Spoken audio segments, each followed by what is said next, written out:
बिस्मिल्लाहिर्रहमानिर्रहीम। अस्सलाम वालेकुम। मैं इकबाल सियाल, आप देख रहे हैं मेरा यूट्यूब चैनल सियाल स्टेट ऑफिशियल, जिससे आपके साथ मुखातिब हूँ। नाजरीन, आज की video DHA Lahore phase 9 prism के बारे में है कि इस वक्त मौजूदा हालात में जो रियल एस्टेट के लिए एक पॉजिटिव वेव बन रही है पाकिस्तान के अंदर, और उसमें फिर DHA लाहौर चूँकि उसमें एक मरकज़ी रियल एस्टेट मार्केट आ जाती है, और उसके अंदर फिर जो डेवलपिंग फ़ेज़ हैं जिसमें फ़ेज़ 9 प्रिज्म सरफ़हरिस्त आता है, तो मैंने कहा उसके ऊपर आज वीडियो बनाते हैं। नाज़रीन, सूरत हाल ये है कि इस वक्त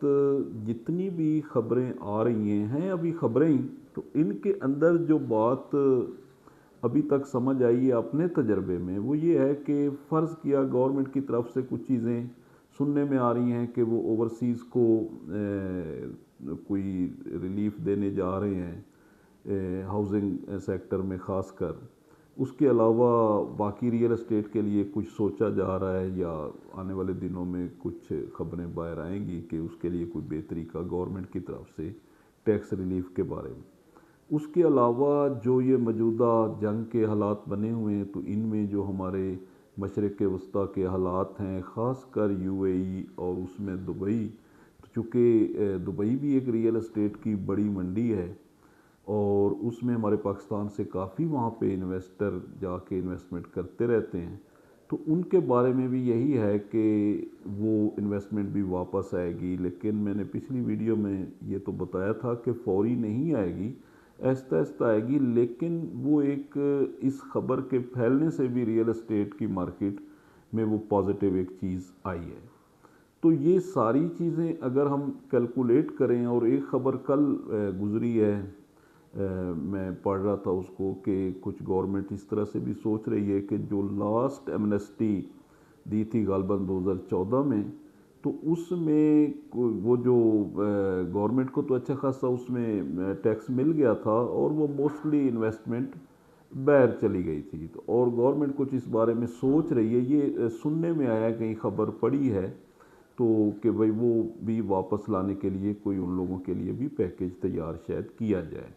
तो अगर ये इस तरह के हालात बनते हैं और ये ख़बरें इसी तरह से सच साबित होती हैं, तो आने वाले टाइम में जो DHA लाहौर के अंदर फ़ेज़ 9 प्रिज्म में इसके ऊपर ज़्यादा इसका असर पड़ेगा। और फ़ेज़ 9 प्रिज्म चूँकि डेवलपिंग फ़ेज़ है, यहाँ पे अभी बहुत सारा क्वेश्चन बाकी है। जैसे पहले मैं अर्ज़ करता रहता हूँ कि इन प्राइसेस ने एक टाइम पे डबल होना है, और ये फ़ेज़ 6 और 5 के बराबर रेट आने हैं फ़ेज़ 9 प्रिज्म में। तो मुझे लगता यही है कि आने वाले टाइम में वो जो अभी रिक्वायरमेंट भी 9 प्रिज्म के अंदर काफ़ी बढ़ी है ईद के बाद, और जिस तरह से कुछ बायर भी निकल रहा है मार्केट में, तो ये मार्केट के लिए एक अच्छी खबर है। तो अगर इसी तरह से हालात बतदरीज चलते हैं, तो मेरे ख़्याल में जो हम पहले 3 साल की बात करते थे, तो वो शायद 2026 के अंदर ही हमें टाइम देखने को मिले कि 9 प्रिज्म की जो प्राइसेस हैं वो काफ़ी ऊपर चली जाएं। तो इसके ऊपर मेरी तो फिर भी वही राय है कि अगर ये सारे इस सिनेरियो में देखें और ये वाक़यात हो जाते हैं, और इस तरह से टैक्स रिलीफ ओवरसीज़ के लिए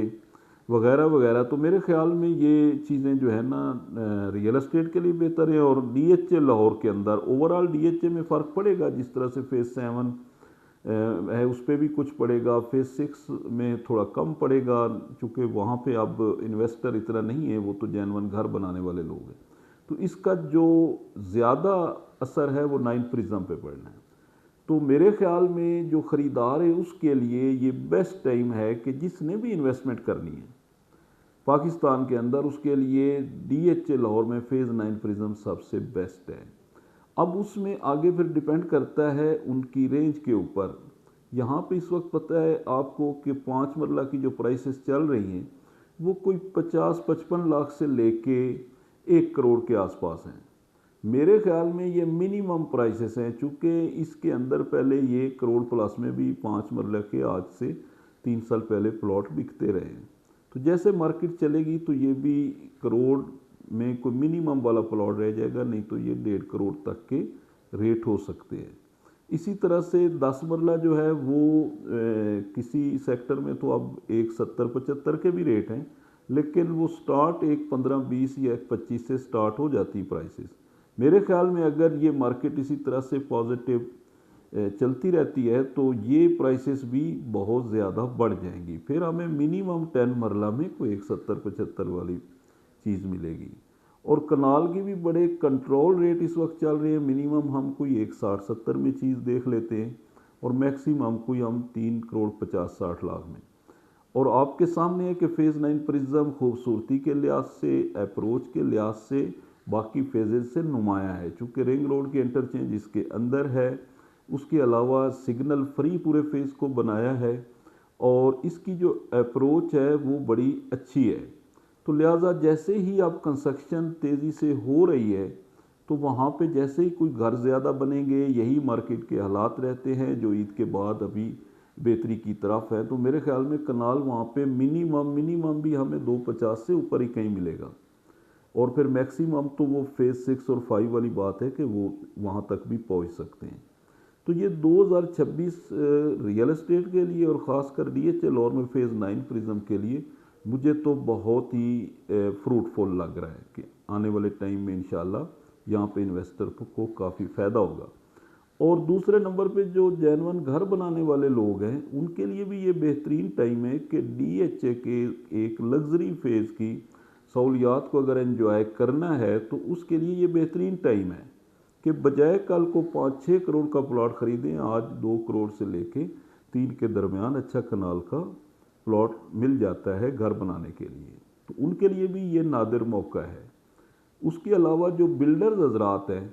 जिन्होंने घर बना के सेल करने हैं उनके लिए भी ये वाली प्राइसेस फिर नहीं मिलेंगी, तो ये कंट्रोल प्राइसेस हैं।